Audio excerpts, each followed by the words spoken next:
हिंदी व्याकरण का एक महत्वपूर्ण चैप्टर पढ़ाने जा रही हूँ।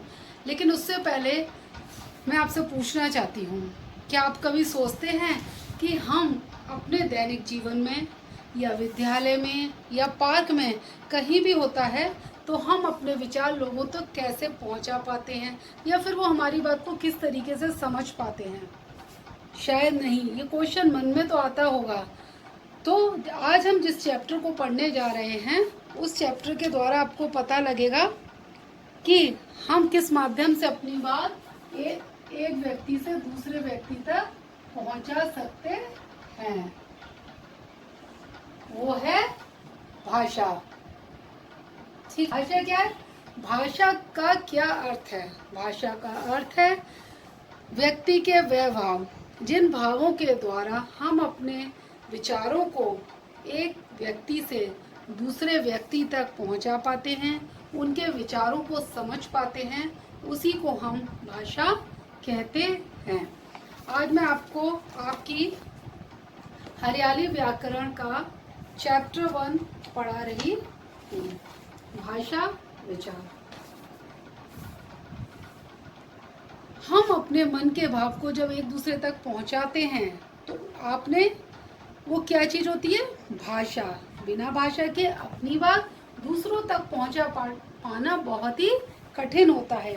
संकेतों द्वारा भी भाषा का आदान प्रदान किया जा सकता है, परंतु इसमें बहुत कठिनाई होती है, समय अधिक लगता है और संशय भी रहता है कि पूरी बात व्यक्ति समझ पाया है या नहीं समझ पाया है।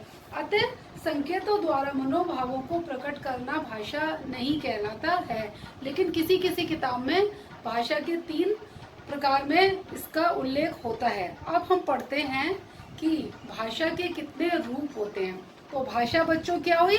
भाषा वह साधन है जिसके द्वारा हम अपने विचारों को एक दूसरे तक पहुंचा पाते हैं। हम अपने विचारों को बहुत अच्छे से पहुंचा पाते हैं और दूसरे के विचारों को जब हम समझ पाते हैं तो उसको भाषा कहते हैं। अतः बच्चों, ये आपको स्पष्ट हो गया कि भाषा किसे कहते हैं। तो भाषा की परिभाषा क्या हुई? भाषा वह माध्यम है जिसके द्वारा मनुष्य अपने विचारों का आदान प्रदान करता है। और भाषा जो शब्द है वो किस धातु से बना है? वो भाष धातु से बना है और जिसका अर्थ होता है वाणी। ईश्वर ने केवल मनुष्यों को ही सोचने समझने की शक्ति दी है। पशु पक्षी अपनी आवाज एक दूसरे तक पहुंचा तो पाते हैं, लेकिन क्या है, वो भाषा नहीं होती, वो मुख से केवल उच्चारित ध्वनियां ही होता है। बच्चा जब छोटा होता है तब अपने मुख से कुछ ध्वनियां निकालकर अपनी बात समझाना चाहता है, परंतु वो भाषा नहीं होती है। धीरे धीरे वह अपनी माँ और परिवार से सार्थक ध्वनियां उच्चारित करना सीखता है, फिर छोटे छोटे वाक्य बनाता है। इस प्रकार वह भाषा सीख जाता है। तो आज पढ़ेंगे भाषा के कितने प्रकार होते हैं।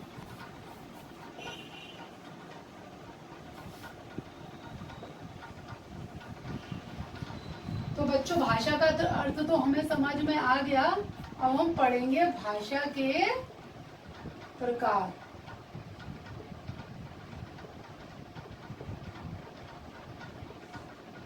भाषा के 2 प्रकार होते हैं। पहला होता है मौखिक भाषा।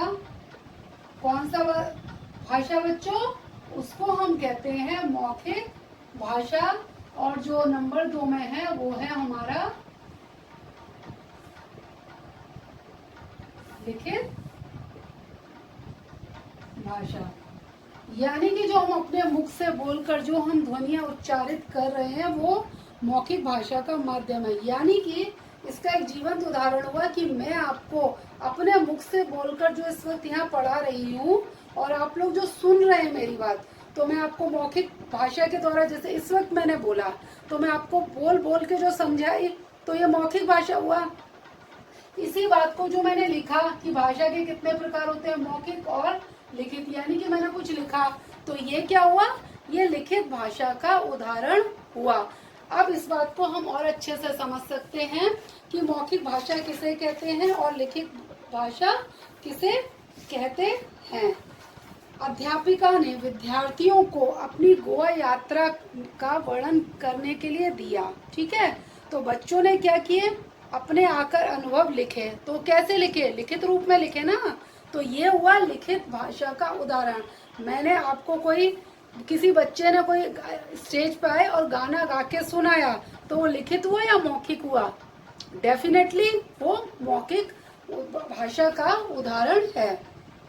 आप लोगों ने टेस्ट दिया, एक तो होता है आपकी क्लास में, अच्छा आपकी क्लास से उदाहरण लेते हैं, एक होता है ओरल टेस्ट, एक होता है रिटन टेस्ट। तो ओरल में क्या हुआ, टीचर बोलती है आप आके यहाँ से यहाँ तक इतना टेबल सुनाइए, तो वो किस चीज का उदाहरण हुआ, मौखिक भाषा का उदाहरण हुआ। मैंने वही आपको, जैसे आप जो अपने टर्म में, टेस्ट में जो हम लिखते हैं, जो एग्जाम देते हैं कक्षा में, तो वो क्या हुआ, यदि हमने लिखित रूप से दिया तो वो लिखित भाषा का उदाहरण हुआ। अब उसके बाद आता है कि मौखिक भाषा हो गया। अब इसके उदाहरण क्या क्या हुए, जैसे कि कविताओं को सुनाना, ठीक है, वाद विवाद प्रतियोगिता में भाग लेना, ये सब क्या होते हैं, ये सब हमारे मौखिक भाषा के उदाहरण हैं। उसके बाद है लिखित भाषा। लिखित भाषा में आती हैं पत्र पत्रिकाएं आती हैं,